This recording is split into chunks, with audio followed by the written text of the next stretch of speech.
Je vous souhaite donc la bienvenue à toutes celles et ceux qui ont souhaité prendre du temps ce soir pour parler d'un sujet euh, qui traite du retard, qui traite du retard. Or, le retard, nous savons ce que c'est, hein.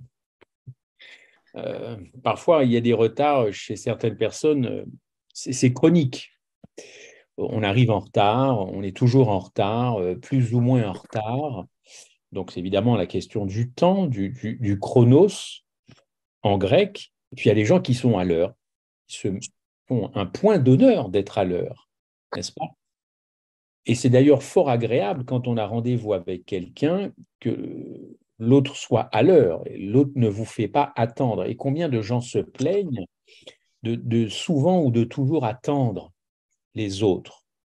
Et pas forcément dans un rendez-vous. On attend le bus, on attend son train, on attend de sortir de la maison avec sa famille pour faire quelque chose, on attend le début du culte, enfin, on attend une bonne nouvelle. Enfin, l'attente, le temps dans l'attente, c'est quelque chose que nous connaissons en tout cas. Euh, c'est donc une valeur, c'est assez, je dirais, assez palpable. Le temps qui passe, on arrive quand même un petit peu à le mesurer, surtout si on est impatient, si on attend quelque chose de bon et qui ne vient pas, n'est-ce pas? Donc, je ne vais pas parler d'un sujet, comment je pourrais le qualifier, d'étrange pour vous, parce que on va parler du temps et on va le transposer euh, euh, par rapport au retour du Christ. Alors, il faut savoir, pour parler très clairement, que notre temps à nous, il est donc limité par la naissance et par la mort. Entre les deux, c'est cet espace-temps que nous vivons. C'est le fameux chronos, chronos qui a donné chronologie, n'est-ce pas?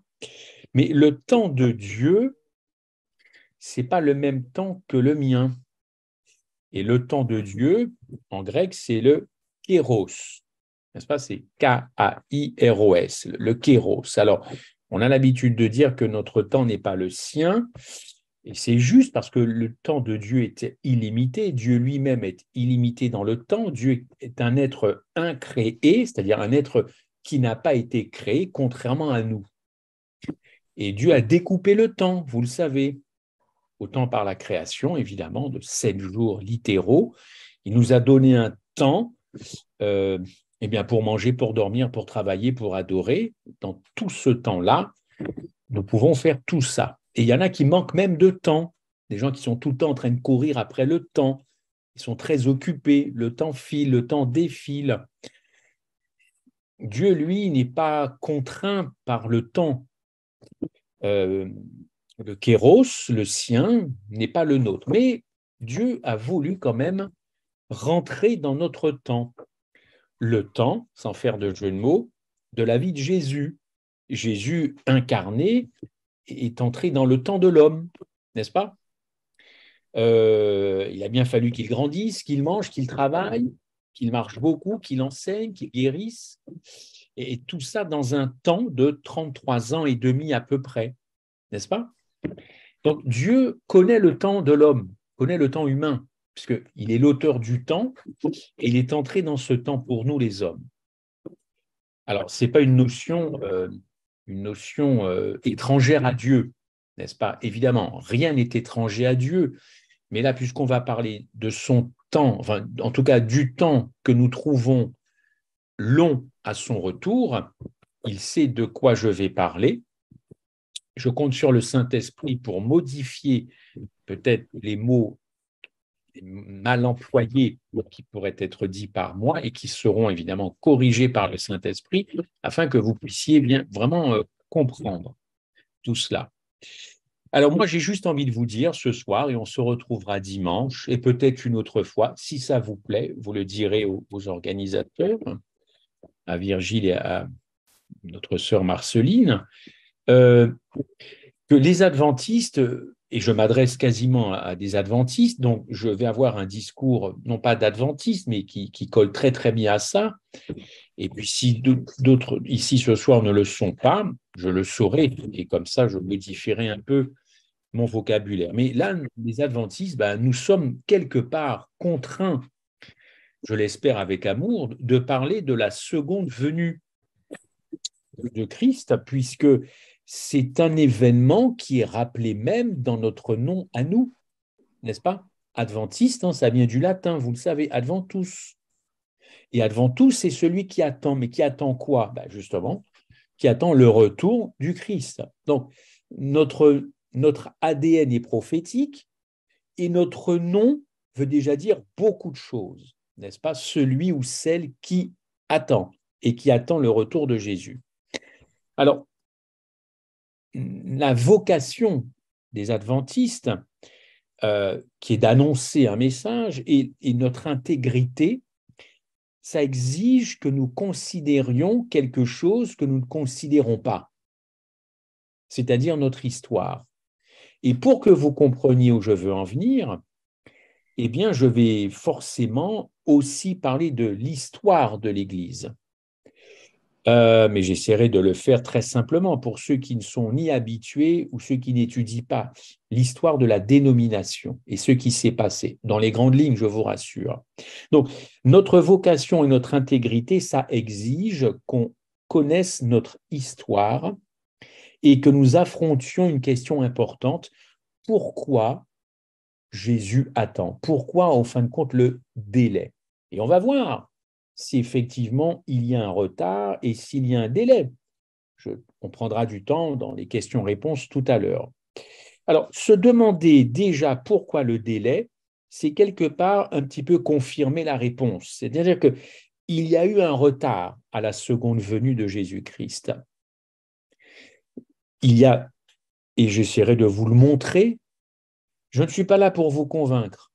Ce n'est pas mon travail. Et je ne suis pas là pour interpréter des versets bibliques qui vont aller dans mon sens. Je vais vous donner les versets bibliques et vous les méditerez de votre côté, n'est-ce pas? Chaque année, d'ailleurs, qui passe, rend seulement, d'ailleurs, ce fait embarrassant. Pourquoi le délai? Pourquoi le retard? N'est-ce pas? Mais la reconnaissance de ce retard nous confronte à un problème encore plus sérieux. S'il y a un retard dans le retour de Jésus, pourquoi y a-t-il un retard? Vous voyez, une question en amenant une autre. Toute l'idée de la seconde venue de Jésus est basée sur des paroles très simples dans la Bible, Jean 14,3, je reviendrai. Voilà, on part de ça, la base biblique. Je reviendrai. C'est le socle même de cette étude. Et si nous croyons qu'il est venu une première fois, et c'est le cas, et qu'en revenant, il a accompli les prophéties de l'Ancien Testament. Il est raisonnable d'ailleurs de croire que Jésus, qui a compris les prophéties de l'Ancien Testament, il a aussi compris les prophéties du Nouveau Testament et qu'il va accomplir aussi les prophéties du Nouveau Testament. Considérant le Nouveau Testament, évidemment, ça a trait à la loi de Moïse, aux prophètes, aux psaumes. Tout ça, c'est prophétique. Donc, il accomplira effectivement le Nouveau Testament. Alors, la plus grande partie des prophéties traite, vous le savez, des événements de la fin. On peut quand même dire qu'ils sont dans leur grande majorité accomplis. Je peux pas savoir.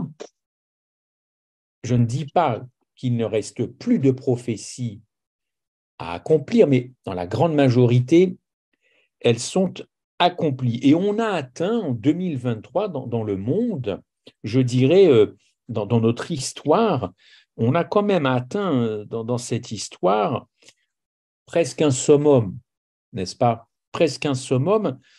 Et j'ai envie de vous dire que nous avons atteint ce moment dans l'histoire où, au fond, les événements qui sont en face de nous, les événements qui sont donc en face de nous, je trouve qu'elles ont quand même une faible signification, faible entre guillemets, faible signification en comparaison avec l'issue qui en dépend. Est-ce que vous me comprenez? Je veux juste dire par là que tout ce qui peut arriver, c'est écrit, mais qu'au fond, le plus important dans tout ce qui arrive, c'est les questions que ça soulève et l'issue de cela, n'est-ce pas? Et je me fonde sur une phrase que vous connaissez très bien, chers amis. Méditez-la ce soir, méditez-la demain et sabbat et plus tard. On la trouve dans Matthieu 24 et verset 12.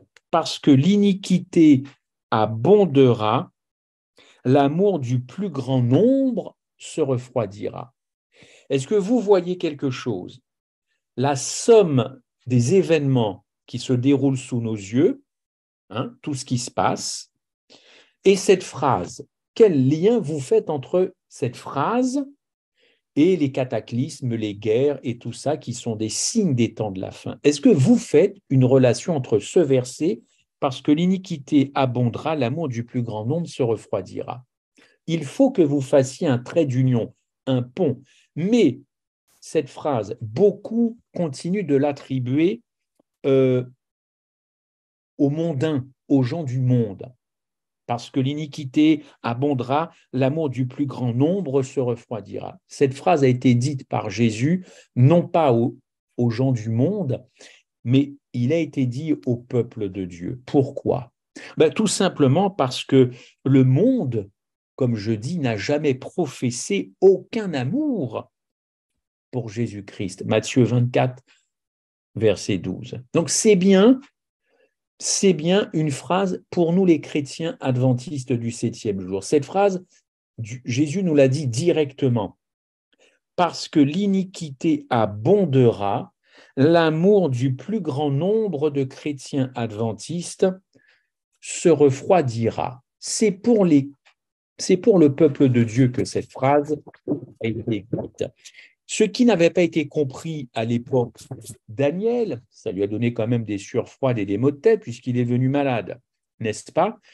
Eh bien, c'est devenu une vérité pour nous les adventistes. La prophétie de Daniel a fait connaître à l'avance un temps qui, une fois révolu, introduirait un événement unique dans l'histoire. Alors, la question qui se présente à l'Église, aujourd'hui, alors l'Église avec un grand E, mais on prend aussi notre part, c'est est-ce que l'on croit vraiment à ce que Dieu a dit?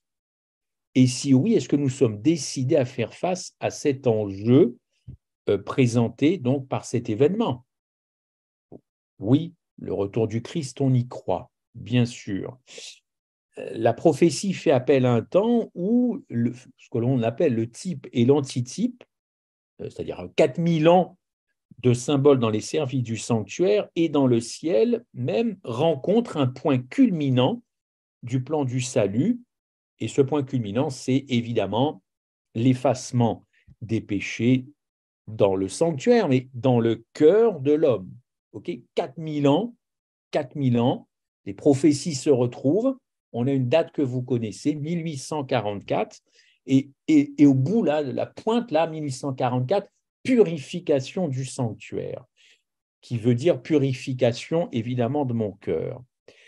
Vaste programme, n'est-ce pas? Vaste programme. Et après cette année 1844, il y a un nouveau jour qui devait venir, peut-être, un nouveau travail, en tout cas, devait être accompli par Jésus-Christ.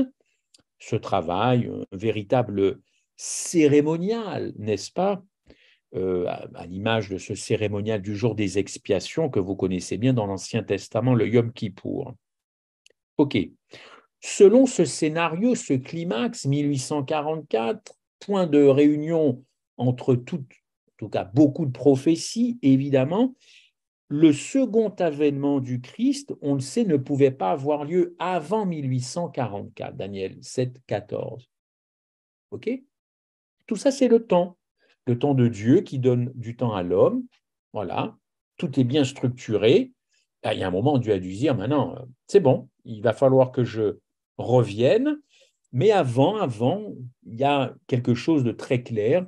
Il faut absolument que le cœur de mon peuple soit purifié. Le cœur de mon peuple doit être purifié, n'est-ce pas? Bon, je ne refais pas l'histoire ce soir. Vous savez ce qui s'est passé après 1844.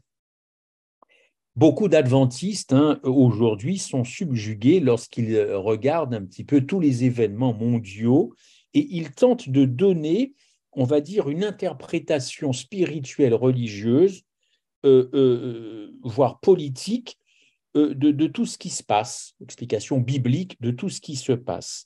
Chaque mouvement d'un tel ou d'un tel est scruté, Vatican est scruté, enfin plein d'autres secteurs sont scrutés et soigneusement, on va dire, analysés.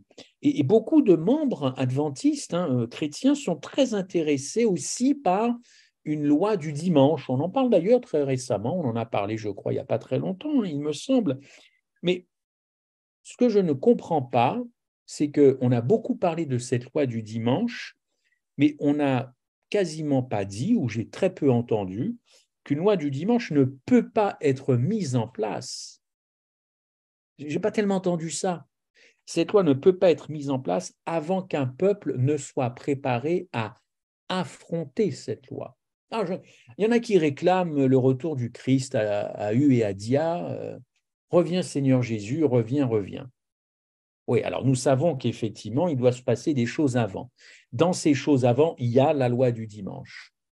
Mais la façon dont nous expliquons la loi du dimanche, elle est, je dirais peut-être, c'est peut-être exact, en tout cas dans sa mise en place, dans son origine, dans ses conséquences, mais ça donne vraiment pas envie d'aimer le Christ.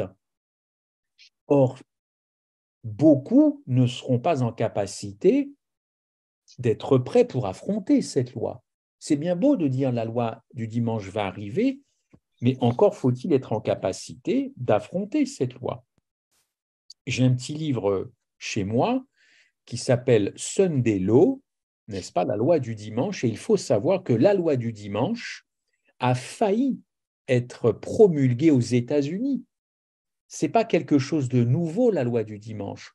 Ceux qui ne s'intéressent pas à l'histoire de l'Église, excusez-moi, mais c'est comme si vous aviez une moitié de cerveau, parce qu'elle a failli à 2 doigts, à 2 millimètres, d'être promulguée entièrement aux États-Unis.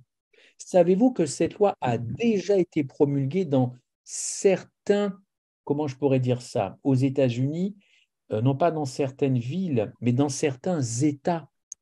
Elle existait, cette loi du dimanche, au temps de Madame White. Et pour que cette loi ne se généralise pas aux États-Unis, un homme est allé au Sénat, un adventiste, pour plaider la liberté religieuse, pour dire non, nous sommes un grand pays démocratique, cette loi ne peut pas s'imposer à nous, aux États-Unis, à nous, Américains. Et à l'époque, les députés, les sénateurs ont entendu cet adventiste et cette loi n'a pas été votée de façon générale. J'ai ce texte, j'ai la plaidoirie de cet homme qui s'appelle A.T. Jones.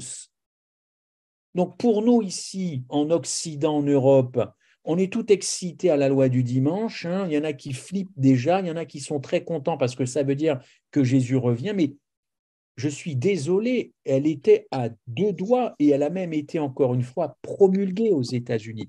Pourquoi cette loi n'a pas été promulguée entièrement? Parce que Dieu a vu que les adventistes à l'époque n'étaient pas du tout prêts à affronter cette loi du dimanche. C'est l'histoire qui parle, c'est pas moi qui interprète les choses.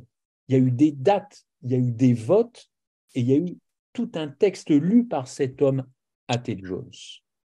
Je dispose évidemment de tout ça, on pourra en reparler, n'est-ce pas? Donc, aujourd'hui, Jésus n'est pas revenu, il y a des signes prophétiques, certains s'impatientent, d'autres en profitent pour vivre leur vie, puisque Jésus n'est pas encore revenu, et dans le même temps, nous avons ces 4 anges qui accomplissent leur tâche et qui, vous le savez, selon Apocalypse 7, verset 1, retiennent les 4 vents. De même d'ailleurs que le monde entier devient une habitation démon, vous le savez, un repère d'esprit impur et odieux. Pourquoi? Parce qu'ils ont bu du vin de la fureur de son pudicité. De même aussi, les anges ne manquent pas en même temps d'accomplir leur mission qui a été assignée, Apocalypse 18, n'est-ce pas? Donc, nous ne sommes pas dans un simple ajournement à l'expiration du temps de grâce, mais nous sommes en ce moment, et ça va s'amplifier, dans un temps, un chronos, où on a deux mystères qui arrivent à maturité. C'est le mystère de la piété et, vous le savez, le mystère de l'iniquité. Ces deux mystères qui sont devenus des grands enfants, qui sont maintenant en pleine maturité, et il suffit de regarder le journal JT du 20h pour voir qu'on a un mystère qui est en train effectivement de mettre le monde sans dessus-dessous, parce que justement, ce mystère de l'iniquité n'a que très peu de temps. Et il lui faut convaincre davantage de personnes de ne pas se diriger, évidemment, vers le mystère de la piété. Vous comprenez tout ce que je veux dire, je l'espère, chers amis. Deux mystères qui parviennent à maturité simultanément, alors que les vainqueurs du temps de la fin sont déclarés propriété de Dieu et scellés comme lui appartenant pour l'éternité, n'est-ce pas? Jusqu'à ce que ce scellement ait lieu, les profondeurs du péché ne connaîtront pas de limite. Je répète, jusqu'à ce que le scellement ait lieu, les profondeurs du péché ne connaîtront pas de limite. Le monde continuera de faire face à des milliers de révolutions, à des conflits, à des confrontations mondiales.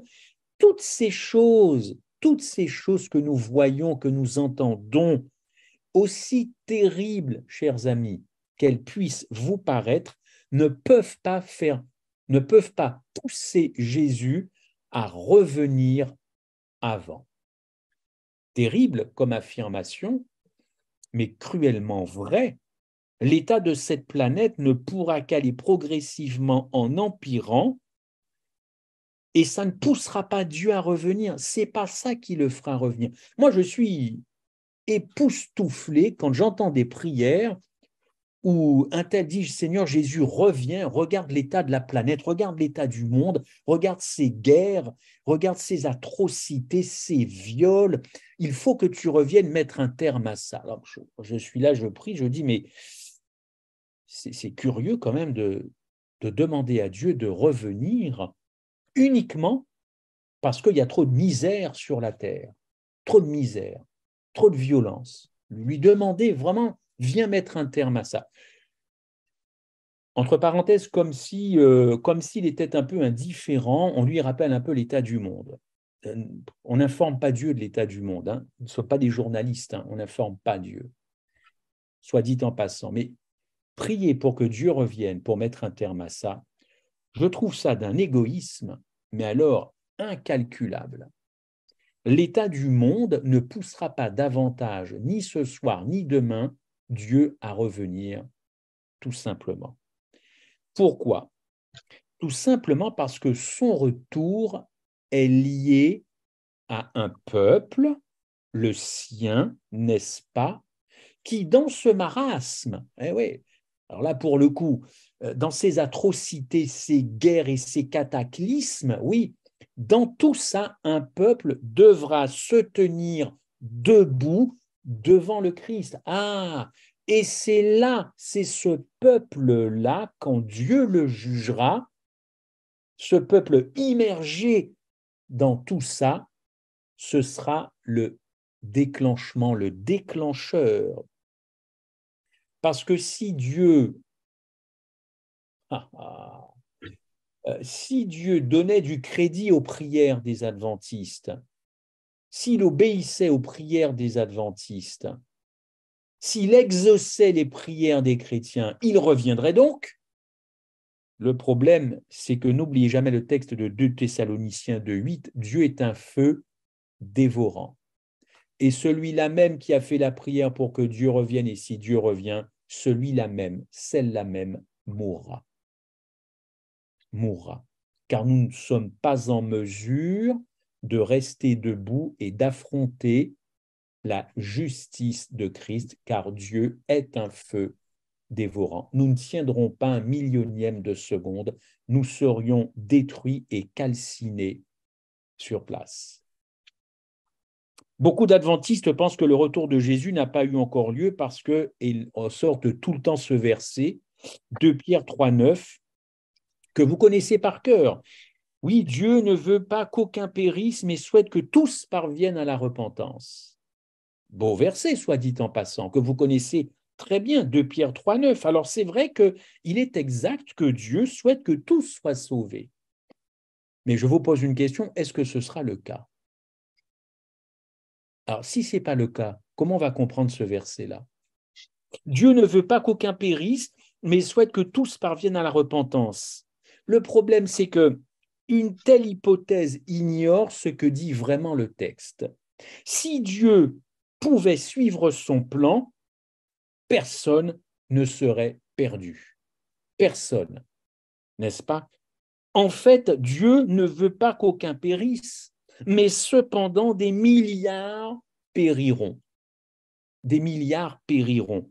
Périront d'ailleurs de leur choix délibéré de se rebeller contre Dieu, n'est-ce pas? Donc, dans sa souveraineté, je suis désolé de le dire, mais Dieu ne peut pas passer outre sa propre intégrité. Il ne peut pas. Il ne peut pas aller contre ce qu'il a décidé, c'est-à-dire de former un peuple qui se tiendra debout devant sa justice.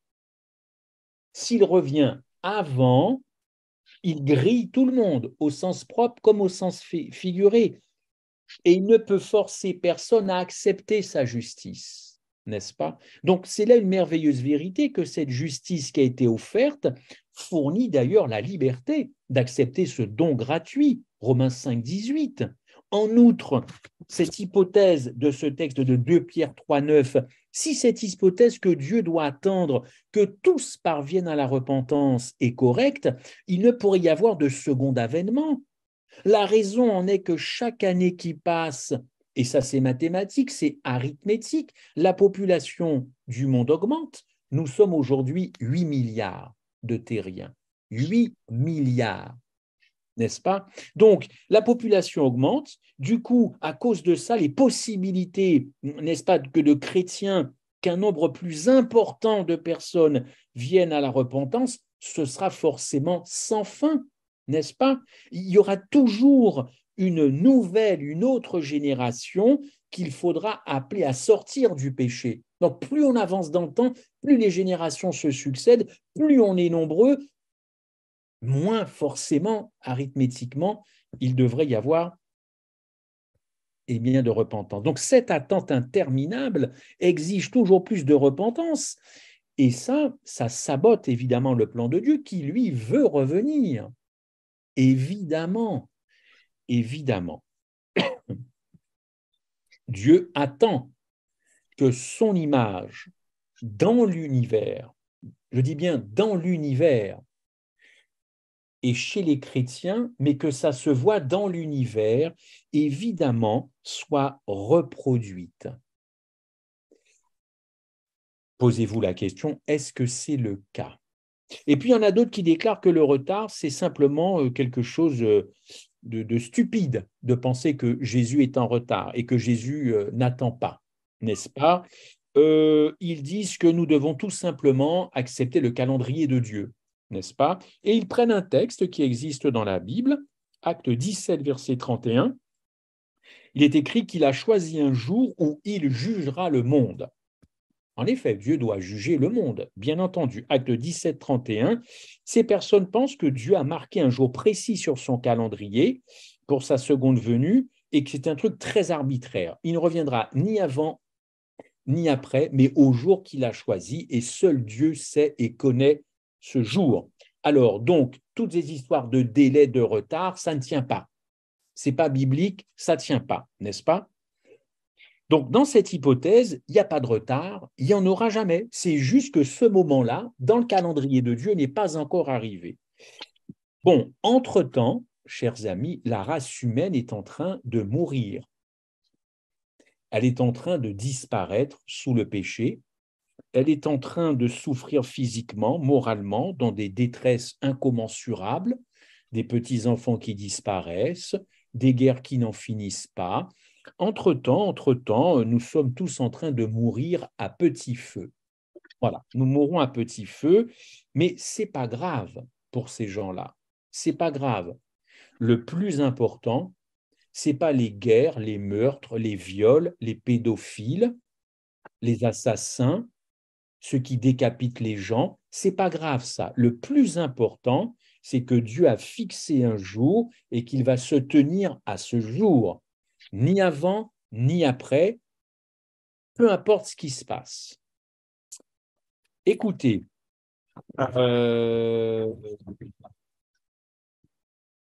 c'est un peu dur à comprendre, cette affaire-là, n'est-ce pas? Euh, parce que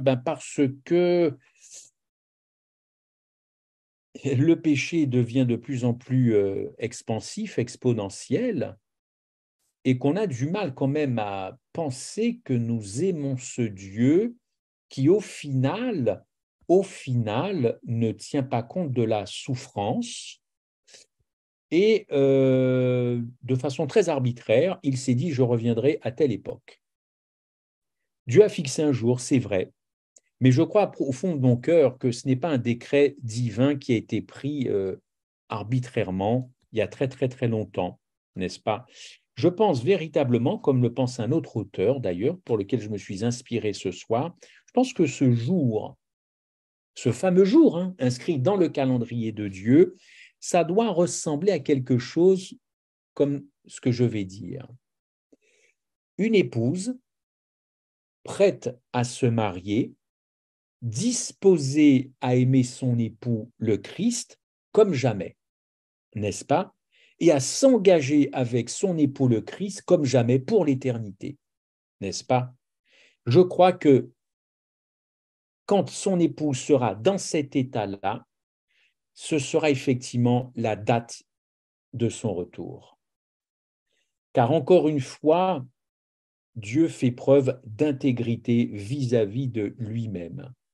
Et si cette date, c'était justement l'état spirituel de son épouse et non pas tout ce qui tourne autour du monde et de son épouse. Car nous savons que Dieu n'a Dieu, sans faire de jeu de mots, Dieu n'a Dieu que, évidemment, son peuple. D'ailleurs, dans l'Adventist Review en 1993, je ne sais pas qui a écrit cet article, il était fait mention justement de cette épouse disposée à aimer le Christ comme son époux et à s'engager éternellement. Or, actuellement, l'ignorance et l'impiété dans la maison de David et parmi les habitants de Jérusalem empêchent ce retour. Mais son épouse finira par écouter l'époux qui frappe à la porte, lui ouvrira grandement la porte, lui fera un grand sourire, et alors, à ce moment-là, cette épouse, eh bien, aura quelque chose qu'elle n'a pas actuellement. Et c'est pour ça que de prier ou de réclamer le retour du Christ, c'est pas que moi-même je ne le fais pas, mais en tout cas, c'est lié à quelque chose. C'est-à-dire que ce peuple-là va découvrir en Jésus-Christ, quand ce peuple lui ouvrira la porte, une estime suprême pour le Christ et son œuvre, n'est-ce pas? Et le Christ et son caractère. Là, il y aura une estime incroyable, un amour incroyable. L'épouse n'aura comme intérêt que simplement défendre le Christ, défendre ce qu'il a fait. Cette épouse prendra sa croix et dans un amour réciproque n'attendra plus rien du Christ. Elle aura le Christ en face et dans son cœur. Donc cette épouse, elle n'attendra pas à une récompense ni à un intérêt pour aller au ciel. Elle va faire une rencontre fulgurante, fulgurante, avec un cœur qui va se déchirer littéralement. Tout le reste ne comptera pas. Paradis, machin, Rien de ça. Ce ne sera pas dans sa tête à l'épouse. Elle sera trop heureuse d'avoir rencontré son époux. Toutes les conséquences, elle s'en fiche, ça viendra plus tard. Écoutez, quand on rencontre une âme sœur, on ne pense pas tout de suite mariage, bébé, enfant. Le cœur fait bim, bim, boum, boum. On est content. On est presque sûr d'avoir trouvé son vis-à-vis. Tout le reste n'a pas d'importance, pas dans un premier temps. Or, aujourd'hui, l'épouse, elle n'est pas dans cette condition spirituelle. Elle ne pense qu'à la récompense. Pourquoi voulez-vous que le Christ revienne si dans notre tête, il n'y a que des arrière-pensées de paradis et de vie éternelle? Pourquoi voulez-vous? Vous ne pensez que Dieu ne voit pas, ne lit pas dans nos cœurs et dans nos pensées? Ça devient chez certains adventistes une obsession, hein, cette affaire de paradis. Puis si un jour Dieu leur dit, vous n'irez pas avec moi au paradis, on ne va pas les retrouver sabbat prochain au temple. Hein. Ça va faire comme en 1844. La chose n'est pas arrivée, alors je prends mes clics et mes claques, terminer la religion et Dieu. Cette question doit être réglée avant que cet événement puisse prendre place. Dieu n'est pas responsable de ce retard. En fait, il est obligé d'attendre que la Odyssée reconnaisse son état, n'est-ce pas? Et être préparé, puisque j'en parlais tout à l'heure de cette préparation, ça entraîne quand même cette purification du sanctuaire, la purification de mon cœur, n'est-ce pas? Mais ce retour entraîne aussi quelque chose que beaucoup d'adventistes ignorent, c'est l'histoire de notre propre histoire, l'histoire de notre propre dénomination, l'histoire de 1888. Et je crois que pour expliquer ce non-retour, c'est aussi lié au problème spirituel qu'a soulevé cette conférence de 1888. D'ailleurs, Madame White était très claire. Écoutez ce qu'elle a dit dans Materials 1888. Le péché commis dans ce qui s'est passé à Minneapolis reste enregistré sur les livres du ciel, en face des noms de ceux qui résistèrent à la lumière, et il y restera jusqu'à ce qu'une entière confession soit faite et que les transgresseurs se tiennent en toute humilité devant Dieu. Vous allez me dire, mais nous n'y étions pas en 1888, nous ne pouvons pas être tenus responsables d'une conférence générale dont on ignorait l'existence. C'est quoi ce truc? Sauf que nous avons, depuis 1888, reproduit le même état d'esprit qui se trouvait en 1888. Nous avons reproduit, nous avons fait un copier-coller. Donc, nous sommes tout aussi responsables que nos prédécesseurs. Alors, c'est vrai que toutes ces personnes-là, tous ces protagonistes de 88, ils sont dans la tombe. Ils sont dans la tombe, n'est-ce pas? Mais ils restent nos frères. Ils restent nos anciens dirigeants, en tout cas les dirigeants de la dénomination, et ça n'efface pas automatiquement ce qui est écrit dans les livres du ciel, n'est-ce pas? Bien qu'ils restent dans leur tombe, la question de notre intégrité à nous en 2023, elle reste intacte, elle ne disparaît pas. Non plus mon intégrité. Est-ce que vous comprenez ce que je veux dire? Aussi certainement que nous devons reconnaître la réalité du péché d'Adam, de même nous ne pouvons pas éviter de constater que le péché d'Israël moderne existe à la fin des temps. C'est dans cette fin des temps que nous sommes appelés à donner gloire à Dieu, car l'heure de son jugement est venue. Apocalypse 14, verset 7, n'est-ce pas? Nous ne sommes pas acquittés, nous ne sommes pas de notre propre responsabilité puisque nous reproduisons ce qui s'est déjà passé. Alors oui, le retard, ce retard est lié aussi à cette histoire de 88 et à ce qui s'est passé, n'est-ce pas? L'intégrité d'une nouvelle génération, la nôtre, pourquoi pas, doit être testée et il faut examiner ce qui s'est passé dans les anciennes générations, n'est-ce pas? On dit en créole, en temps longtemps, pour ceux qui me comprennent. Comme le calvaire, 1888, c'est beaucoup plus qu'un simple événement historique. Nous ne devons pas oser vouloir enterrer ça dans des archives et oublier ça en disant c'est du passé, Dieu a oublié ce qui s'est passé. Dieu n'a pas oublié ce qui s'est passé dans le passé adventiste. La mémoire de Dieu est intacte. Alors, dans tout cela, l'amour vaincra. L'amour agapé va finir par vaincre, mais uniquement pour ceux qui voudront qu'elle soit victorieuse, n'est-ce pas? Si vous ne souhaitez pas être davantage amoureux, c'est-à-dire de le demander, aimer davantage nos familles, nos amis, nos frères, nos sœurs, vous ne rentrez pas dans le plan de Dieu pour la fin des temps. Parce que le plan de Dieu pour la fin des temps s'inscrit avec un grand A, agapé. C'est véritablement ce mot qui mettra fin au conflit cosmique. Les gens vont se battre à coups de doctrine. Les gens vont se battre à coups de vérité. Les gens vont se battre à coups de vérité en faisant des vidéos, en faisant des zooms, en étant présents sur les réseaux sociaux. Ils vont se battre sur ci, vont se battre sur ça. Et je vais t'envoyer ma doctrine et ma vérité. En attendant, aucun cœur n'est transformé. Aucun cœur n'est transformé. Et on va tous se faire avoir à la fin des temps si nous persistons à mettre de côté l'amour agapé et en ne parlant que de vérité, de vérité, de vérité, de vérité. Oui, la vérité doit vaincre, mais Madame White a dit que si cette vérité dont tu parles, toi, tout le temps, tout le temps, tout le temps, ne transforme pas ton caractère, ferme ta bouche et va vendre des cacahuètes sur le marché le dimanche matin. Parce que tu perds ton temps et tu fais perdre le temps aux autres.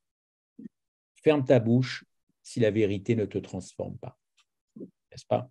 Je le dis pour moi, surtout en premier. Oui, les adventistes ne doivent pas craindre, d'ailleurs, d'être en désaccord avec l'orthodoxie fondamentale de la tradition chrétienne, n'est-ce pas? La race humaine dont vous et moi nous faisons partie n'a pas besoin d'un sauveur conforme à la conception populaire. Et vous allez voir où je veux en venir, n'est-ce pas? Puisque je parle de doctrines qui s'affrontent, n'est-ce pas?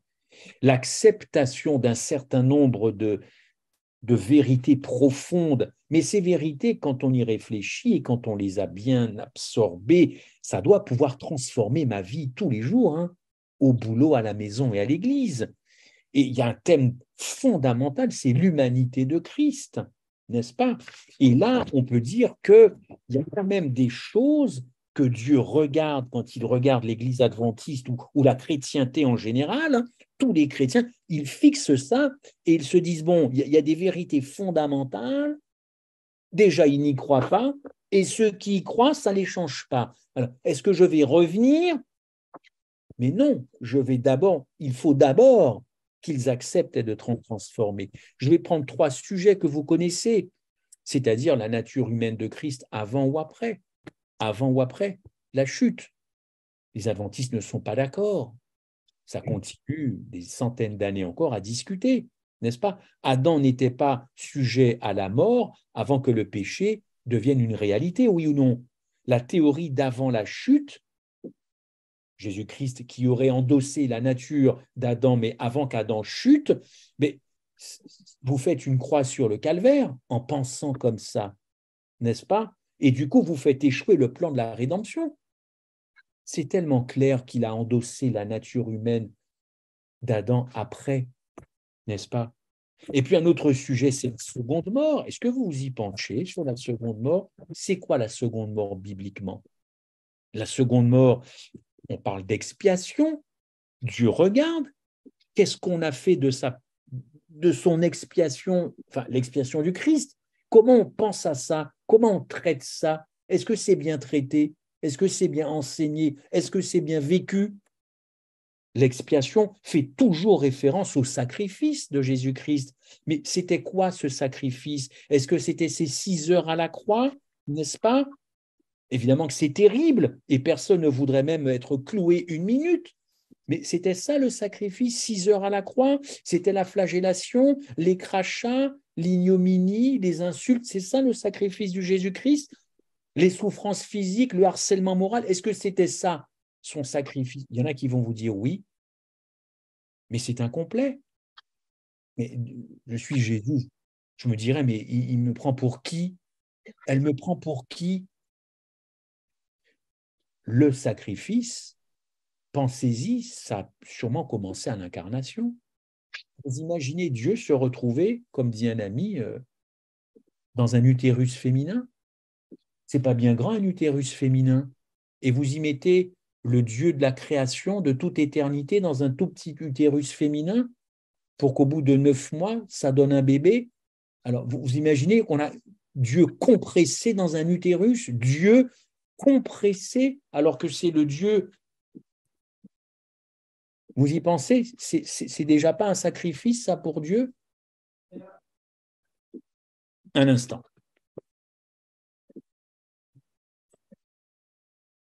Pensez-y, chers amis. Pensez-y. Il y en a pour qui tout ça, c'est pas intéressant. Dieu, c'est Dieu. On peut pas le comprimer dans un utérus. Et pourtant, après, ça a été compliqué, sa vie. Ça a été compliqué jusqu'à la croix. Qu'a-t-il vécu sur la croix? La seconde mort. Je n'invente rien. Vous avez des versets bibliques, allez les trouver, allez les chercher. Vous les avez notamment dans Thessaloniciens. C'est quoi la seconde mort? Est-ce que la seconde mort, on la vit quand on est mort ou quand on est vivant? Le premier sacrifice du Christ, c'était bien de devenir le Fils de l'homme. Écoutez, rappelez-vous là, que la parole a été faite chair, sarx en grec, chair déchue. La parole a été faite chair, la mienne et la vôtre. La parole s'est faite inférieure aux anges. La parole s'est vidée de l'éternité pour être semblable à ses frères, vous et moi, afin de condamner le péché égoïsme, orgueil dans ma chair, que je ne tiens pas à abandonner spécialement mon orgueil et mon égoïsme, parce que ça me sert, n'est-ce pas? Dieu humilié. Ce fut une humiliation qui vient dans un utérus féminin, même s'il avait choisi Marie. Alors quand j'entends dire les gens, ah, j'ai été humilié, j'ai été humilié. Non, mais c'est quoi ça? C'est pas de l'humiliation, mon ami. Tu as été caressé. La vraie humiliation, ça reste le Christ quand même. Remettons les choses quand même en perspective. Lorsque l'épouse de Christ comprendra la véritable signification de l'expiation, mais aussi de l'humanité du Christ, et que cette épouse va finalement apprécier au point d'être complètement ouf, eh bien, elle sera prête à se tenir aux côtés de l'époux. Et là, l'époux, évidemment, pourra revenir, le mariage pourra avoir lieu. Et peut-être une troisième chose sur laquelle Dieu se penche, c'est la maturité spirituelle de cette fameuse dernière génération. Alors, d'après vous, il y a maturation, il y a maturité, pardon, maturation. Oui, peut-être, mais une maturation qui n'amène pas la maturité pour vous. Parce que moi, j'entends tout autour de moi des gens qui ne font que de se plaindre. Je dirais, parfois, il y a une base à ça, hein. Il y a une base, il y a une base, il y a une base, mais on est dedans, hein. On est tous dans la même barque, tous dans la même barque, hein. On n'est pas mieux que les autres, hein. Pas mieux que les autres. Maturité spirituelle. Elle est où la maturité spirituelle? Puisque quand on voit qu'il y a des gens qui sont confrontés aux derniers événements de la vie, on les voit qui sont complètement en train de dégoupiller, soit ils ont peur, soit ils sont un petit peu fanfarons en disant bah, nous, de toute façon, il n'y a pas de souci. Jamais, d'ailleurs, dans l'histoire, un peuple n'était appelé à connaître ce que nous connaissons, d'ailleurs, n'est-ce pas? Et nous avons été bénis, richement bénis, de beaucoup de vérités, mais encore une fois, ces vérités doivent nous transformer. Enfin, dites-moi, avez-vous remarqué quand même en Galates, quand Paul parle du fruit de l'esprit, n'est-ce pas? Le fruit de l'esprit. Avez-vous quand même remarqué, soit dit en passant, que quand il parle du fruit de l'esprit, ce n'est pas des doctrines, hein? Ce n'est pas des doctrines, ce n'est pas des principes fondamentaux. Ce n'est pas des croyances fondamentales adventistes, hein, le fruit de l'esprit. Vous avez remarqué ça quand même? C'est quoi le fruit de l'esprit? Ça tient au caractère. Patience, bonté, longanimité. Voilà. Voilà le rendez-vous de Dieu à la fin des temps. Voilà le rendez-vous qu'il nous donne dans le marasme mondial. Oui, d'accord. Mais ça n'intéresse pas des gens qui se battent à coups de vérité. Saint-Esprit, pas Saint-Esprit, Trinité, pas Trinité, seconde mort, pas seconde mort, dîme, pas dîme. C'est ça le rendez-vous à la fin des temps. Mais écoutez, moi je peux vous dire un truc. Je peux payer quelqu'un des centaines d'euros à me raconter tout un tas de vérités adventistes. Ce n'est pas un problème. Tout s'achète sur cette terre.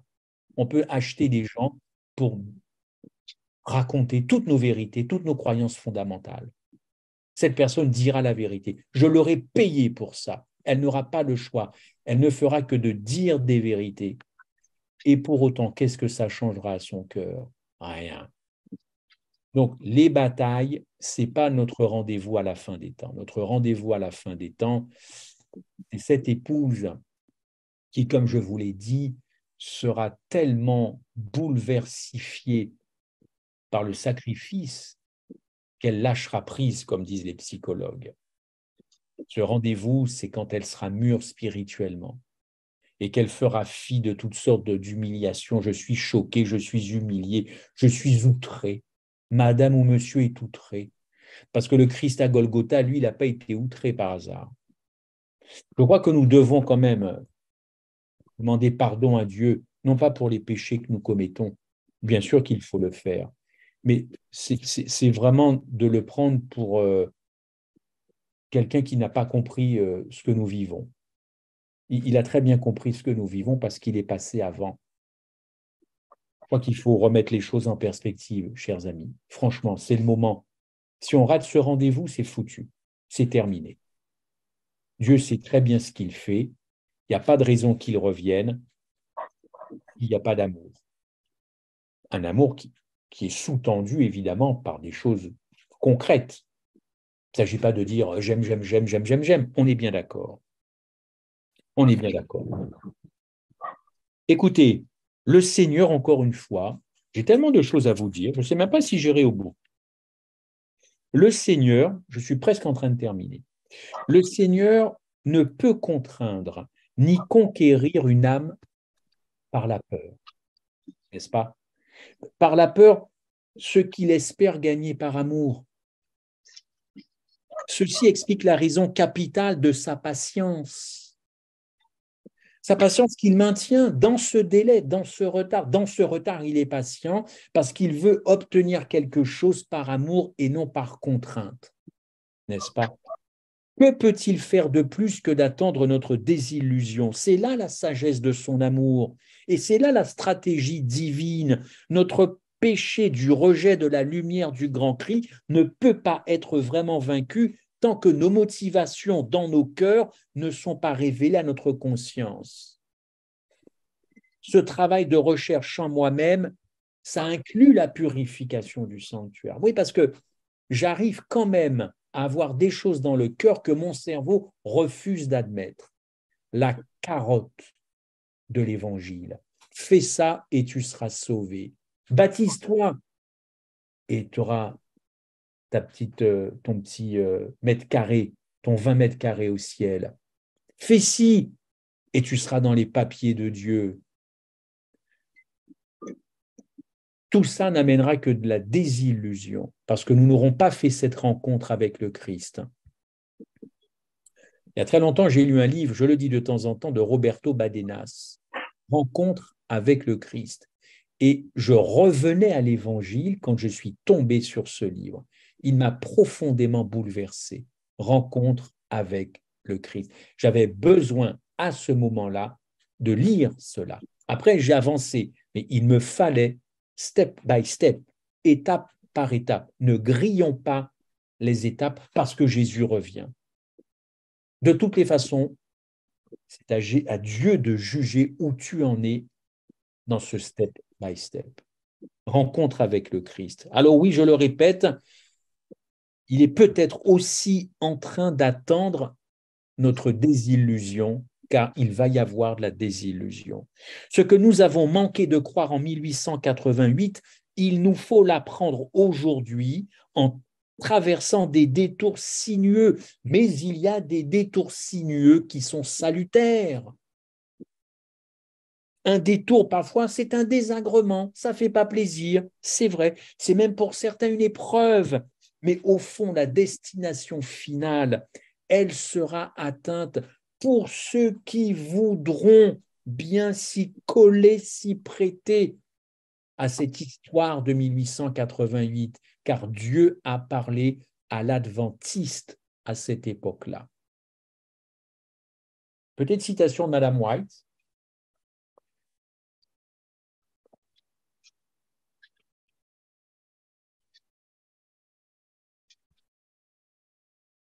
Écoutez ce qu'elle dit. Si les adventistes, après la grande désillusion de 1844, avaient tenu ferme dans la foi et marché ensuite dans la route ouverte par Dieu, relevant le message du troisième ange, le proclamant au monde par la puissance du Saint-Esprit, ces personnes-là, les adventistes, auraient vu le salut de Dieu. Le Seigneur aurait agi puissamment avec eux. L'œuvre aurait été achevée, dit-elle, et le Christ serait déjà revenu. Soit dit en passant, Madame White, pour ceux qui ne croient pas au délai et au retard, qui sont focus sur 2 Pierre 3 et Acte 17, désolé, ils n'ont pas compris l'enjeu de ce qui est en train de se passer. Ils ne connaissent pas l'histoire parce que Ellen White a déjà beaucoup évalué la situation et elle croit, elle est morte en croyant que Christ était en retard à cause de nous. Déjà en 1868, voici ce qu'elle dit.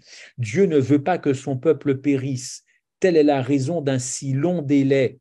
Mais si le maître revenait, un grand paquet ne serait pas prêt. 1900, si les adventistes s'étaient conformés au dessein de Dieu en proclamant au monde le message de la miséricorde, il serait Christ déjà revenu et les saints nous foulerions, dit-elle, la cité céleste. Témoignage, volume 3. Elle dit, nous pourrions rester dans ce monde encore beaucoup d'années à cause de quoi? À cause de quoi? De notre méchanceté? Non, non, pas du tout. Non, non, non, non. À cause de notre incrédulité. Elle poursuit, l'instauration du royaume des cieux est retardée selon ou à cause évidemment de notre infidélité. Penchez-vous sur les nombreuses citations ou sur ce thème du retard qu'Ellen White elle-même a traité. Et en 1888, là, elle a été formelle. Elle a donc assisté à cette conférence. Et suite à ça, elle a clairement dit dans une citation que si ce message d'amour christocentrique, débarrassé de nos arrière-pensées, de nos rituels qui nous tuent, qui fatiguent les gens, débarrassé de tout ça et concentré sur l'essentiel, Christ, sa personne et son œuvre, Jésus serait revenu et nous n'aurions pas connu tout ce que nous connaissons depuis. Véritablement, elle a traité ce sujet-là. Alors, faut-il être découragé, démoralisé, abattu ce soir? Non, je ne l'espère pas. Nous posons des jalons et nous réfléchissons sérieusement à cette notion de retard. Reconnaissez donc que ce sont ceux qui ont la foi qui sont fils d'Abraham. Or, les promesses ont déjà été faites à Abraham et à sa postérité. Sa postérité, pas ses postérités. Pourquoi je vous dis ça? Parce qu'aujourd'hui, l'Église, elle est minée par tout un tas de gens qui veulent la quitter, qui disent qu'il faut la quitter. Or, il n'y a qu'une seule postérité, il n'y a pas plusieurs postérités, n'est-ce pas? Et le corps du Christ est un. C'est pourquoi son corps ne peut pas être divisé. La promesse de Dieu à Abraham ne peut être annulée, ni rester sans porter des fruits. C'est vrai, ce long délai peut sembler insupportable et plein de souffrance, mais ce détour qui manifestement qu'il faut faire aura une fin, aura une fin. Et la somme de toutes les apostasies ne pourra pas empêcher le retour du Christ. Une citation que je vous lise. Tant que l'Église qui est maintenant minée par ses propres reculs ne se repentira pas et ne se convertira pas, elle consommera le fruit de ses agissements jusqu'à ce qu'elle se prenne elle-même en dégoût. quand elle résistera au mal et choisira le bien, quand elle cherchera Dieu en toute humilité, qu'elle arrêtera de dire « je suis choquée, on m'a humilié, je suis choquée, on m'a humilié », eh bien, elle sera guérie, dit Madame White. C'est dans Témoignages pour l'Église, volume 8. Oui, parce qu'en français, nous n'avons que 4. Il faut savoir qu'elle en a écrit plusieurs, n'est-ce pas? Et là, elle dit quelque chose qui est terrible. Elle dit qu'à un moment, il n'y aura plus de confusion parmi nous. Tout sera en harmonie chez les saints dans le peuple de Dieu et nous aurons une pensée unique. Unique. Et là, évidemment, il y aura beaucoup d'amour. Mais il n'y aura plus d'incohérence, plus de divergence dans notre façon de penser et d'agir. Est-ce que c'est le cas aujourd'hui? Est-ce que franchement, vous souhaitez que Jésus revienne aujourd'hui ou demain dans cette situation de désorganisation ou plutôt du grand n'importe quoi? Jésus doit revenir, mettre un terme à la mort et tout ça. Et alors, mais on prend Dieu pour qui alors? Mais s'il revient encore une fois, je ne verrai même pas son visage parce que je vais brûler sur place. Mais c'est plein d'égocentrisme alors. Ce sont des motifs égocentriques qui me poussent dans les prières à réclamer son retour. L'Église sera guérie, elle sera guérie, c'est une promesse encourageante, la vérité nous rendra libres, le peuple entier de Dieu sera en harmonie de pensée, les serviteurs de Dieu ne seront plus divisés par une multitude d'enseignements, le pluralisme pour une fois va mourir. C'est vrai qu'on loue le pluralisme, hein, c'est bien le pluralisme, plusieurs idées, plusieurs opinions. Là, je vous le dis, le pluralisme mourra. Et on aura véritablement une épouse qui se repentira et se convertira. Amen. Oui, chers amis, l'Église adventiste et tous les chrétiens ont été instruits par différentes des publications, des prédications, enfin tout un tas de choses, et ressort de toutes ces choses quelque chose qui n'est toujours pas compris. Et je vous citais pour terminer un certain nombre, alors je ne veux pas employer le terme critère, l'humanité, la seconde mort, entre autres, je rajouterai la justification par la foi, mais ça englobe, franchement, ça englobe tout ça. Et là encore, nous ne sommes pas d'accord entre nous sur ce qu'est la véritable justification par la foi. C'est donc quelque part une forme de cacophonie. Cacophonie. Chacun a sa vérité, chacun la défend comme il peut, en ne supportant pas les autres qui sont pas comme vous. Et il faudra que Jésus revienne siffler la fin de la récréation. Elle sera sifflée avant. Elle sera sifflée avant. Satan, dans une grande mesure, a privé le peuple de Dieu de la puissance particulière du Saint-Esprit que Dieu voulait lui offrir. La lumière qui doit éclairer la terre entière de sa gloire a été rejetée par ce qui s'est passé donc en 1888. Je terminerai par une citation, et encore une fois, mon propos n'était pas de vous convaincre, simplement que nous puissions réfléchir calmement, posément, bibliquement, sur cette question qui est importante. Y a-t-il un retard et pourquoi? Le monde attend encore, on va dire, la pleine révélation de l'Évangile. C'est pour ça d'ailleurs qu'il y a beaucoup d'actions d'évangélisation. On est bien d'accord. Il faut continuer à interpeller le monde. Il faut continuer jusqu'au bout, n'est-ce pas? Mais le truc, c'est que cette pleine révélation, elle a eu un début. Ça a commencé. Ça a commencé où? Quand? Vous le savez maintenant, en 1888. Ellen White dit qu'à ce moment-là, ce sont des gouttelettes de la pluie de l'arrière-saison qui ont commencé, mais qui ont été stoppées. Mais cette pluie, elle a commencé. Or, beaucoup pensent qu'elle n'a jamais encore commencé. C'était des gouttelettes stoppées, mais c'était véritablement un temps béni pour notre dénomination et pour nos cœurs même. Hein. Or, aujourd'hui, il nous faut revenir à ce qui a été dit est présenté à cette époque-là par John C. Wagoner. Un message, chers frères amis, tellement christocentrique que ça vous déchire le cœur.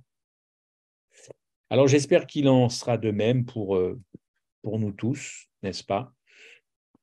Il y a encore d'autres citations. Madame White, 1884, par grâce pour le monde, Jésus retarde son retour, retarde son retour. Et cette très belle citation en 1900, 15 ans avant sa mort, quand le caractère de Christ sera parfaitement reproduit dans son peuple, alors il reviendra. Regardez sur la responsabilité de cette citation. Quand le caractère de Jésus sera parfaitement reproduit, alors il reviendra. Les paraboles, page 60. La vertueuse édification du caractère se tiendra devant le monde comme témoin.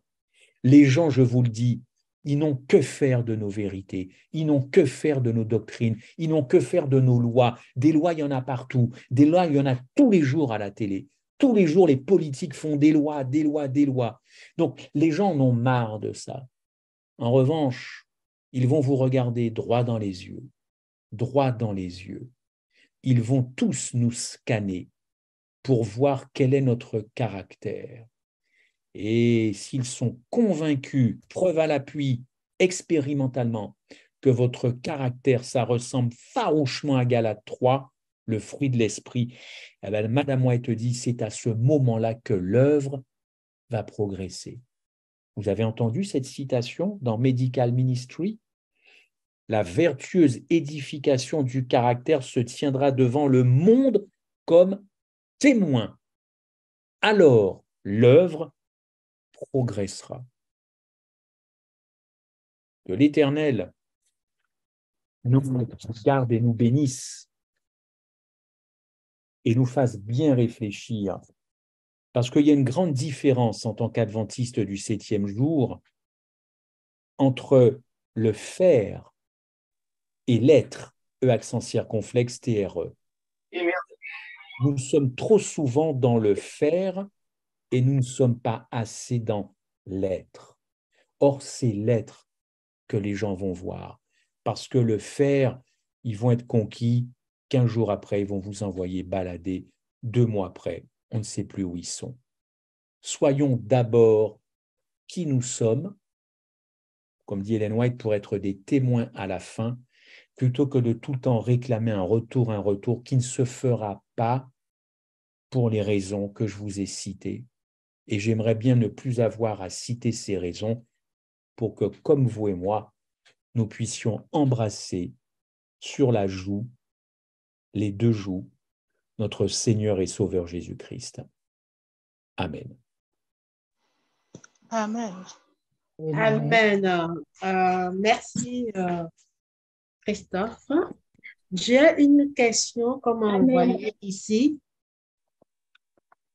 La question est que l'époux ne savait-il pas que parmi les 10 vierges, il y en avait 5 qui n'étaient pas prêtes? Dans Matthieu 25, verset 5, on nous dit que l'époux tardait. Oui, mais au verset 6, l'époux arrive et 5 ne sont pas prêtes. Oui. Pourquoi Jésus nous aurait enseigné cette parabole si ce n'est pas pour montrer que Jésus viendra même si son peuple n'est pas entièrement prêt? Alors, moi, je ne suis pas un théologien. Je suis comme vous, j'essaie de comprendre les choses. Et je ne me présente pas comme vous, comme un Superman. Moi, ce que je comprends de cette parabole, les 10 vierges, c'est que effectivement, il y en a 5 qui auront fait des provisions du Saint-Esprit et 5 autres qui vont constater qu'elles sont en panne et qu'elles n'ont pas eu une vie de l'esprit. En gros, c'est comme ça qu'on interprète la chose. 5 ont eu une vie de l'esprit, 5 autres n'ont pas eu cette vie de l'esprit. Et là, la parabole nous dit que Jésus revient et trouve cette situation-là. Qu'est-ce que ça veut aussi nous dire, j'imagine? Je pense que c'est encore une fois pour bien montrer que tôt ou tard, évidemment, le Christ va revenir, mais que les choses seront, comment je pourrais dire ça? Les choses seront pliées. mais que quand il revient, comme je l'ai dit depuis maintenant 1 heure et demie, son épouse sera conforme à son caractère. Je n'ai pas dit ce soir que Jésus ne reviendra jamais, ce n'était pas mon propos. J'espère que vous ne l'avez pas compris comme ça, mais qu'il y a effectivement des conditions au retour.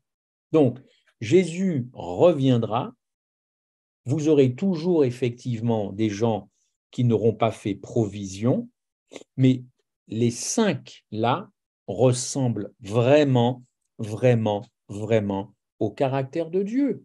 Donc, ce que j'ai dit n'est pas en contradiction avec évidemment la parabole, mais elle appuie, je trouve, plutôt mon propos parce que Jésus doit revenir, veut revenir, et quand il revient, son épouse est débarrassée de tout ce que j'ai pu vous dire ce soir, et les autres ne font pas partie de son épouse. Les 5 folles ne font pas partie, en tout cas pas au final. Dieu ne les prendra pas. Elles se seront elles-mêmes disqualifiées. Je trouve que cette parabole, au contraire, est plein d'enseignements sur la condition spirituelle du peuple de Dieu quand il revient. Encore une fois, je le répète, il revient, mais il y a forcément des conditions. Et mon propos ce soir était ce retard. Ce retard. Je ne dis pas qu'il ne reviendra pas. Mais je trouve au contraire que cette parabole appuie un petit peu mon propos, à moins que je me trompe complètement. D'accord. La personne envoie aussi Apocalypse 22, verset 11, qui dit que celui qui est injuste soit encore injuste, que Oui, celui qui est souillé se souille encore, que le juste pratique encore la justice. oui. Et alors, c'est merveilleux comme verset. Je crois savoir qui me l'envoie. On a déjà discuté de ça d'ailleurs. C'est très bien. Encore une fois, mon propos n'est pas de dire que Jésus ne reviendra pas. Je parle du retard. Et nous sommes dans ce temps de retard. Et dans ce temps de retard, on peut appliquer ce texte d'Apocalypse 22. Jésus est en train de simplement de dire, moi je suis prêt à revenir. Pour l'instant, les conditions ne sont pas là, mais allez-y. Hein. Si vous voulez encore vous souiller, souillez-vous. Si vous voulez encore vous sanctifier, sanctifiez-vous. Ben ouais, allez-y. Le chronos, utilisez le chronos comme bon vous semble, mes amis. Donc, ce verset est très approprié, au contraire, merci, parce qu'il ne rentre pas en contradiction avec ce délai, ce retard. Jésus attend. Jésus attend. Nous, on l'attend, mais lui nous attend. Nous, on l'attend du ciel, lui nous attend au tournant. Voilà.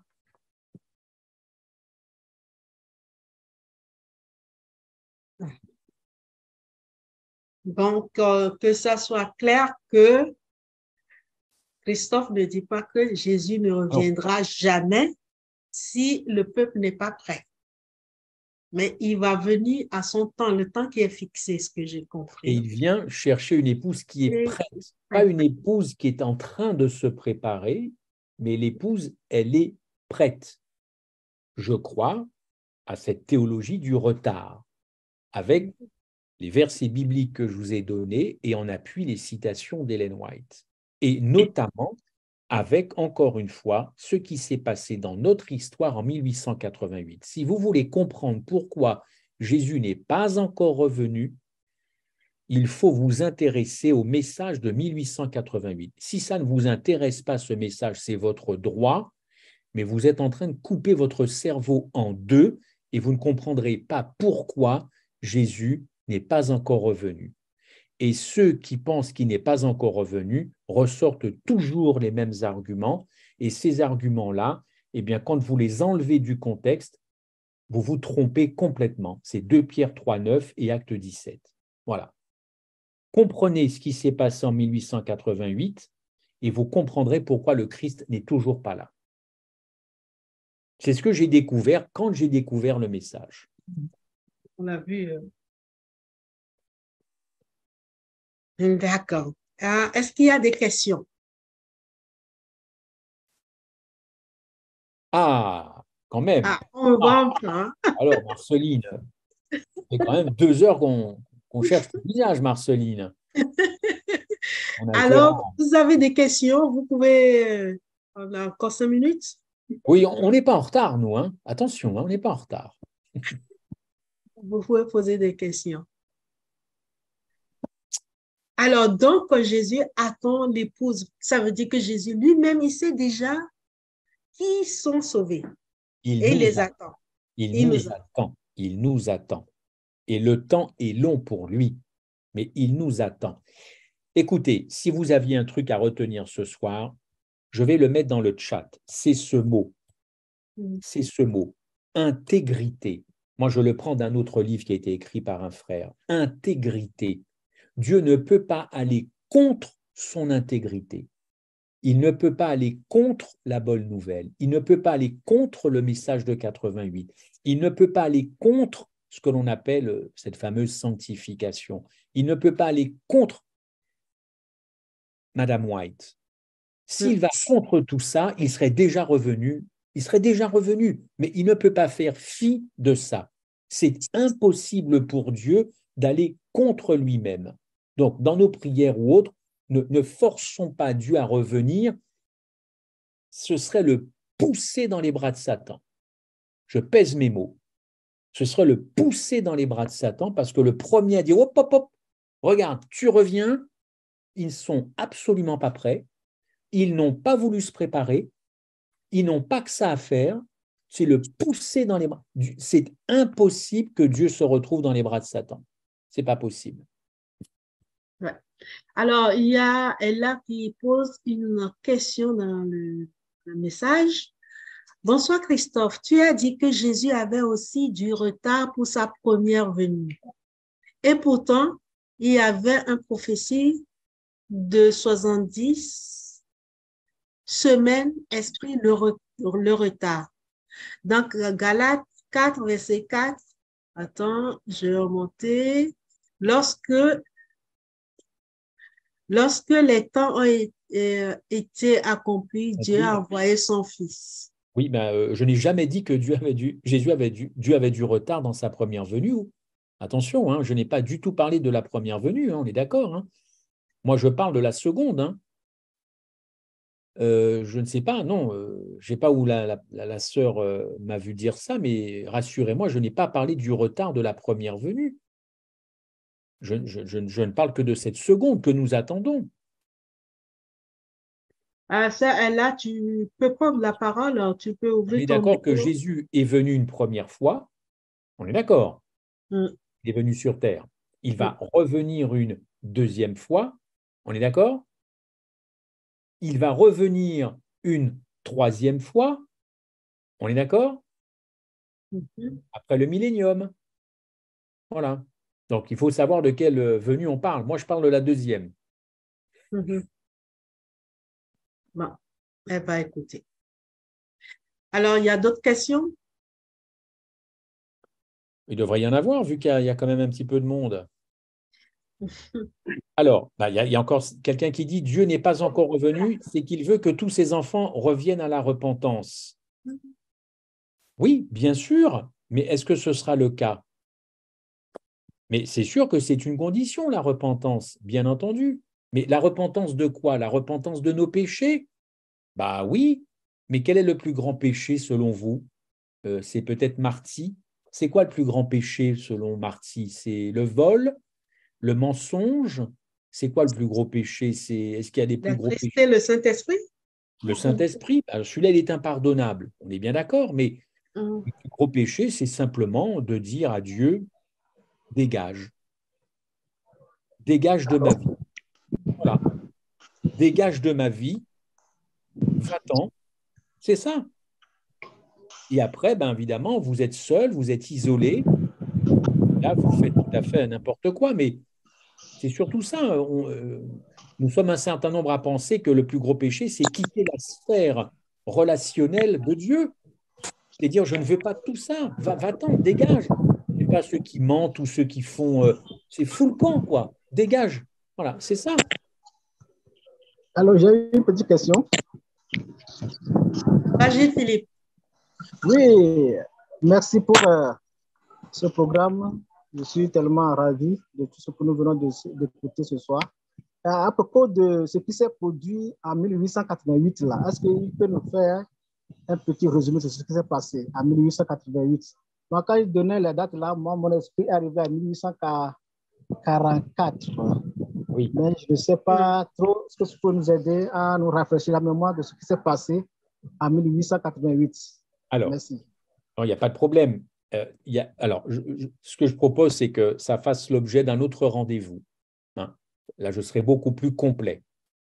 Mais tout ce que je peux vous dire, c'est que dans l'histoire de la dénomination adventiste, et certains sont là, seront d'accord avec moi, on a deux grandes dates. Okay, on a 1844, qui est une date biblique. C'est biblique, mais c'est biblique parce que c'est aussi historique, puisqu'on sait ce qui s'est passé sur Terre à ce moment-là et ce qui s'est passé au ciel à ce moment-là. Et puis l'autre date très importante pour notre Église, c'est 1888, c'est-à-dire 44 ans après. 44 ans, c'est très peu dans la vie. Hein. C'est court, 44 ans. C'est très ramassé. Alors, avant de rentrer dans les détails, pour ceux qui connaissent un petit peu ça, 1844, 1888, 44 ans, c'est rien dans le temps de l'homme, 44 ans. Et vous ne vous êtes jamais posé la question, grande désillusion en 1844, grande désillusion, il faut rebooster le moral des adventistes, il faut le rebooster. Madame White te dit que la moitié des adventistes américains ont laissé tomber. Corrigez-moi si je me trompe, hein, un peu plus de la moitié ou la moitié. Donc, Dieu constate un échec. Il constate un échec. Il faut donc rebooster ce peuple, un petit groupe qui étudie les prophéties et qui s'aperçoit, comme vous dites, que ce n'était pas sur terre que ça se jouait, mais que c'était au ciel. 44 ans après, Dieu, réintervient dans l'histoire de son Église. Là, on est dans le kéros, hein, dans le temps de l'Église adventiste, pour dire quoi? Mais très simple, frère. Vous m'avez perdu de vue. Vous m'avez perdu de vue, et je reprendrai une phrase qui est dans la Bible, vous avez perdu votre premier amour.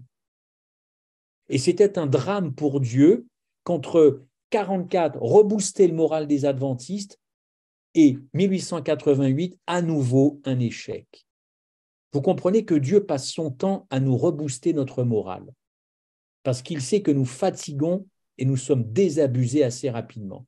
Et 88, il revient en disant « Vous m'avez perdu de vue. Je vous ai reboosté le moral entre 44 et en arrivant en 88. L'Église a fait de grands progrès, tout un tas de trucs aux États-Unis, des missionnaires partout. Regardez l'histoire de l'Église. 1844, 1850-53, c'est la naissance officielle de l'Église. OK, 1888, Dieu intervient pour dire « Je ne suis plus dans votre cœur. Je suis dans les dîmes, je suis dans les constructions de sanatoriums, je suis dans les publications, je suis partout, vous me mettez un peu partout, hein, vous créez des hôpitaux, des bitins, des machins comme ça, mais au fond, je ne suis plus dans votre cœur. Vous êtes là pour faire grandir l'Église, hein, mais je ne suis plus dans votre cœur. 44 ans seulement, c'est que dalle 44 ans, c'est très court. Et 88, à nouveau un échec. Alors, je répondrai à ce frère tout simplement, eh bien que Dieu voulait à nouveau réinvestir le cœur de l'adventiste et réinvestir les organes de l'adventisme entièrement, complètement. Et ça n'a pas marché. Donc, je reviendrai ultérieurement sur ça parce qu'au fond, comme dit un ami, l'évangile, c'est une affaire de mariage. Et ce soir, j'en ai parlé du mariage, en parlant de l'époux et de l'épouse. C'est ça l'évangile. C'est une affaire de cœur, je l'avais noté dans mon texte, une affaire de cœur dans un mariage. Car vous le savez très bien, l'Apocalypse, c'est ça. C'est ni plus ni moins que le mariage. Il y en a qui voient tout un tas de trucs, c'est pas faux, mais au fond, in fine, il s'agit d'un mariage. On a perdu de vue. Nous, on est mariés, hein, il y a des mariés qui sont là, mais on sait ce que c'est qu'un mariage. Mais le grand mariage, on l'a perdu de vue. Et donc, mon frère, le Christ est venu dire en 1888, vous devez me redonner la première place à tous les niveaux parce que vous m'avez dégagé. Moi, je vais vous dire le fond de ma pensée. On croit aimer Dieu. Moi, je crois l'aimer. Mais est-ce que je l'aime? Je n'en sais rien. Je n'en sais rien. Je n'en sais rien. Mais j'espère l'aimer. Je crois l'aimer. Ah, Mais c'est triste. C'est triste ce que tu dis. ah non, c'est pas triste, ma sœur. Non, c'est pas Je triste. suis d'accord. Bon, je suis d'accord avec lui, mais c'est triste. Non, je suis pas là pour faire du genre, ni pour dire, voilà, il dit de belles phrases, mais si ça se trouve, c'est pour faire de la philosophie. Non, non. Je crois aimer mon Sauveur, mais je ne sais pas si cet amour lui fait plaisir, si cet amour le rend heureux, si mon amour le fait sourire, si mon amour, il en parle aux anges. Je n'en sais rien. Parce que moi, si demain matin, il y a la police qui frappe, OK, et qui me met un pistolet sur la tempe et qui me dit, tu prends une balle ou tu renies ton Dieu, on fait quoi, les amis, là? On fait quoi? On renie ou on se prend la balle? Voilà. Alors, je trouverai toujours quelqu'un pour me dire, oui, mais tu ne seras jamais testé comme ça, tu n'es pas Abraham, hein. Moi, je n'en sais rien, je n'en sais rien. Il y a plein de gens, il peut se passer plein de choses sur cette terre. On peut venir me menacer de mort, menacer ma femme. Et qu'est-ce que vous en savez qu'à ce moment-là précis, votre foi va tenir? Pierre. Alors, on pourra en reparler parce que la Bible est très claire. Dans ces moments-là, il n'y a que la foi qui jouera. Il n'y a que la foi qui jouera. Mais cette foi, elle doit s'alimenter. Elle ne doit pas s'alimenter n'importe comment. On pourra en reparler. Je ne sais pas si j'ai répondu, mais c'était un message très christocentrique en 1888. Tout simplement parce que moi, je retiens deux phrases. Tu as perdu ton premier amour et en fin de compte, vous m'avez perdu de vue, quoi. Qui dites-vous que je suis? Voilà, c'était un petit peu ça. Bon, on en parlera. Pardonnez-moi. Oui, je pense que Philippe, il a compris, mais comment Dieu a exprimé ça? Exprimez quoi? Pardon. Comment Dieu a exprimé, a dit au peuple que vous m'avez abandonné, vous m'avez oublié. Écoute, il suffit de lire, par exemple, dans l'Apocalypse, les lettres aux 7 églises, et tu prends chaque caractéristique de chaque église, et tu vois qu'on n'est pas du tout l'église de Philadelphie. Voilà. L'église de Philadelphie, c'était vraiment l'église amoureuse du Christ et amoureuse les uns des autres. D'ailleurs, Jésus le dit. Et maintenant, nous, c'est l'Odyssée. Et regarde ce que le Covid a fait. Regarde la froideur des chrétiens, des adventistes maintenant. La froideur, la distance que certains ont pris les uns les autres. Je ne parle même pas de ceux qu'on n'a même plus vus au temple, ou ceux qui vivent, je ne sais pas moi, il y a une vraie froideur, il y a une distance qui s'est installée. C'est pas dû au message qui a été rejeté de Georges Wagner. Moi, oui, je pense que, alors, vous allez me dire, c'est facile, le frère fait toujours un lien avec le message de la justification par la foi. Mais je crois qu'il faut le faire, ce lien. Hélène White est formelle. Elle dit que le grand thème de la Bible, c'est la justification par la foi. Et ce thème-là engloutit, dit-elle, c'est le verbe qu'elle emploie, engloutit toutes les autres vérités. Il y a des témoins ici sur la plateforme qui peuvent confirmer. C'est une vérité qui engloutit toutes les autres vérités. Bon, alors donc, on ne va pas tourner autour du pot. Eh bien, si tu as véritablement expérimenté la justification par la foi, tu ne peux pas être tiède.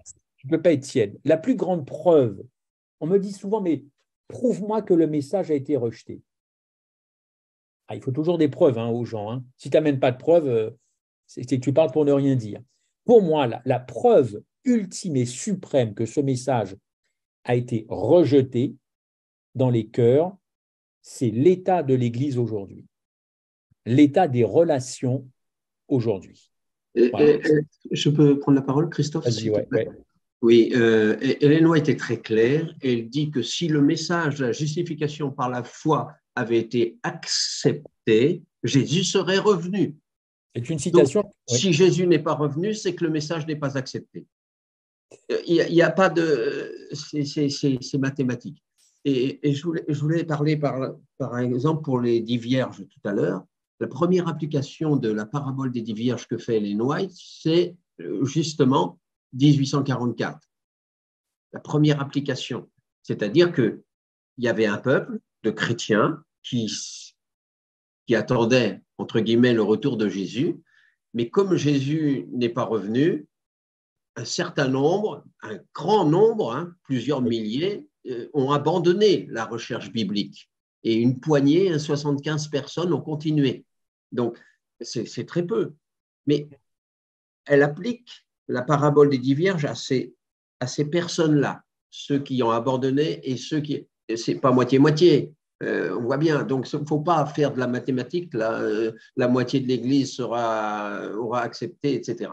Ça, c'est la première chose. La deuxième chose, Apocalypse 19, verset 7, « Réjouissons-nous, car son épouse s'est préparée. » Donc, les noces de l'agneau sont venues et son épouse s'est préparée. Ça veut donc dire que Jésus peut revenir. Ça veut dire que la préparation de l'épouse, c'est la justification par la foi, parce qu'autrement, Jésus ne revient pas. Donc, la justification par la foi, elle dit aussi que c'est le message du troisième ange en vérité, le message des 3 anges.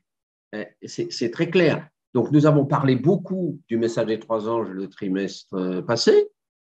On a parlé des messages, mais on n'a pas parlé de justification par la foi. Et donc, on peut parler des siècles encore des messages des 3 anges, décortiquer, Babylone est tombée, etc., etc. Mais si nous ne sommes pas justifiés par la foi, Jésus ne reviendra pas. Voilà. En tout cas, si ça… Mais ça va encore plus loin, parce que les adventistes ont ajouté le sanctuaire à le tout est accompli de Jésus. C'est-à-dire que dans le sanctuaire, on a la sanctification. Alors, est-ce qu'on doit faire notre sanctification? Et il y a encore plein de débats là-dessus. Mais Ellen White est très claire, c'est la sanctification par la foi. C'est ça. C'est la puissance de Dieu qui va nous sanctifier. Et si je ne le crois pas, je vais faire ma sanctification personnelle et je serai hors du salut. Absolument. Je voudrais juste répondre à Michel et Marilyn, si tu permets, Marceline. Après, tu nous dis quand on arrête. C'est Michel et Marilyn qui disent à juste titre, en effet, Dieu ne permettra pas que nous soyons évidemment tentés, donc éprouvés au-delà de ce que nous pouvons supporter. Je voudrais répondre Alléluia. Dieu merci. Alors, Christophe, j'ai indiqué cela quand tu prenais l'exemple du policier qui venait te mettre un fusil sur la tempe. Qu'est-ce que tu ferais? Mais Dieu sait à l'avance ce que nous pouvons supporter. Oui. Et ce que nous ne pourrons pas supporter. C'est pour ça que j'ai indiqué ça. D'accord. Je comprends mieux. On peut dire aussi, si je me permets, on peut dire aussi que je dois savoir aujourd'hui ce que je ferai. Savoir. Et croire ce que je fais. Parce que si je dis je veux mourir avant que ça m'arrive, je ne suis pas non plus dans la justification par la foi. Parce que je ne veux pas telle épreuve. Je ne veux pas voir ça. Je ne veux pas voir mes enfants mourir. Je ne veux pas voir ceci. Je ne veux pas voir cela. Donc, je veux mourir avant. Et là, je fais Dieu comme incapable de me faire supporter les épreuves qui vont arriver à la fin des temps. Voilà. Oui, tout à fait. C'est aussi égoïste de parler comme ça, en Bien disant sûr. je ne veux pas. Je ne Bien veux sûr. pas, je ne veux pas. Mais Dieu a permis à tous ces gens de supporter le bûcher, de supporter des tas de choses dans le Moyen-Âge. Ils ont supporté grâce à qui? Grâce à Dieu. Mais ils l'ont supporté, non pas en disant il faut que je donne un bon témoignage. Je souffre, mais il faut que je donne un bon témoignage parce que Dieu veut que je donne un témoignage. Non, ils ont donné un témoignage parce que Christ était en eux. Et exactement comme l'apôtre Paul, il ne dit pas il faut que. Il dit l'amour de Christ me presse. Il ne peut pas faire autrement parce que l'amour de Christ le pousse, le propulse et il ne peut pas faire autrement que témoigner de l'amour de Dieu. Voilà. Donc, on n'a pas à nous inquiéter pour ce qui va se passer.